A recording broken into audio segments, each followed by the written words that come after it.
That should be okay. Niggas But make he's and again, Drake. you can't get mad at Drake for making projects for niche artists. He just did that for the last project. The project before last. I Hey, damn near forgot What? that was Honestly, never mind. his fourth project in what, in 2 years?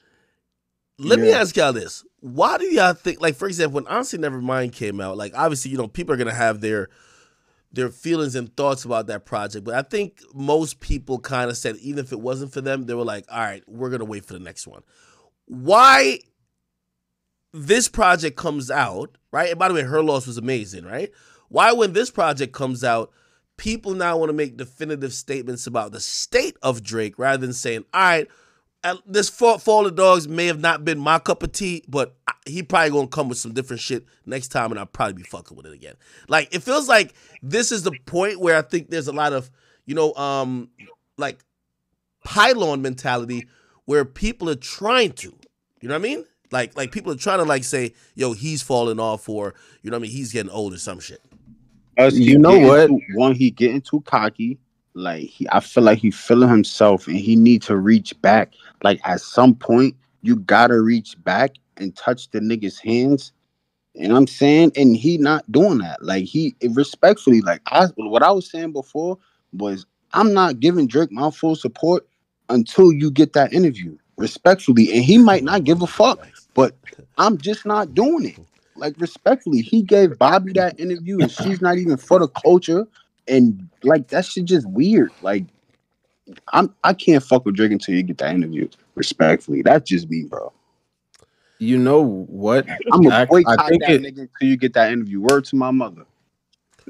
I think it's because it's a fork in the road for him, like musically. I think this album like signifies like a divide in his career where he's gonna either have to decide to try to go the commercial route continually without maturing his sound or his content and trying to kind of make music in the moment with whatever is hot now, or he's gonna have to go the opposite way of that and mature in his music, which I think the only way of him being able to do that is if he does take a long enough break, but he has to drop the album with that in mind, that he's not for the moment anymore. I think that's why people are so upset about it or saying like he fell off, is because this is such a clear indication of just him like chasing trends. You know what I mean?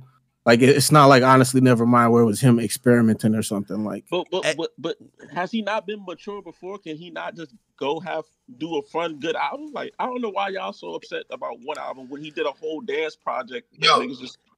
That was his fun. That was his one fun album. Was Honestly Nevermind. It's like you got to get back to. Even though he's Drake, and I understand that he touches so many different audiences.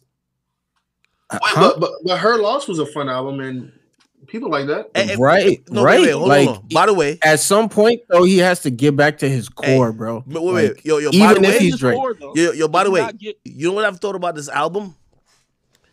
This album is probably received so differently. Now, granted, I ain't gonna lie, I don't think there's like such a standout like smash hit, which I think that's an issue. But I think this album is received differently if Drake rolls it out differently. I think.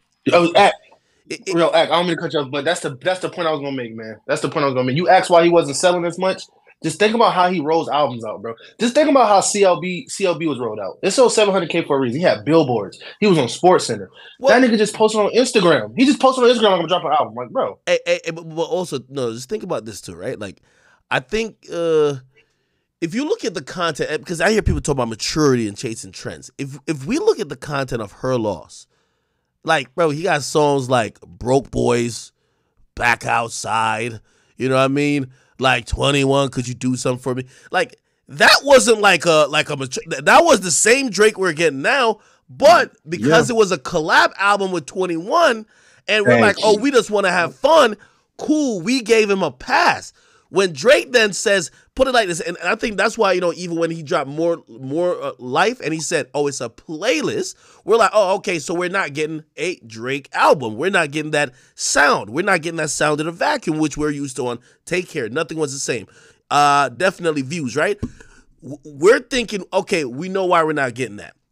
With this one, all we hear, we're getting a Drake album. So now we're thinking, oh, shit. we're getting a continuation in that line. But if he had said that, yo, this is I don't know, like just like yo, this is like a mixtape, a little vibe I had or some shit like that. Like a commercial mixtape. Yeah. Sort of like if you're reading this, like I that's the only way I could see it passing off. Is with that. And I think if it was rolled out like that, the criticism that we're getting doesn't bleed or doesn't go that loud, because I really looked at the content and I know shit, I've been critical a little bit, like, yo, damn, all right. But bro, he's doing the same shit on Her Loss. Same shit. I guarantee, same shit. You know UMG ain't gonna let that's the thing. Like UMG ain't gonna let him say, "Oh, this is a mixtape."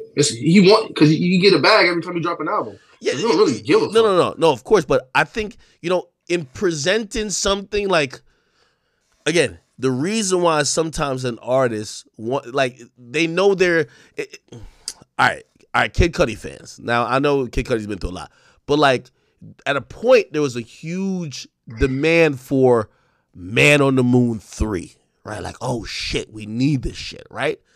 Now, what he made it clear anytime he was doing another type of album, like, hey, listen, this ain't Man on the Moon, just so y'all know. So when those albums came, like In the City or whatever it was, you didn't have that expectation because you're like, oh, this ain't one of the Man on the Moon, right? It's kind of like, right, like there's Drake's solo albums, there's a series.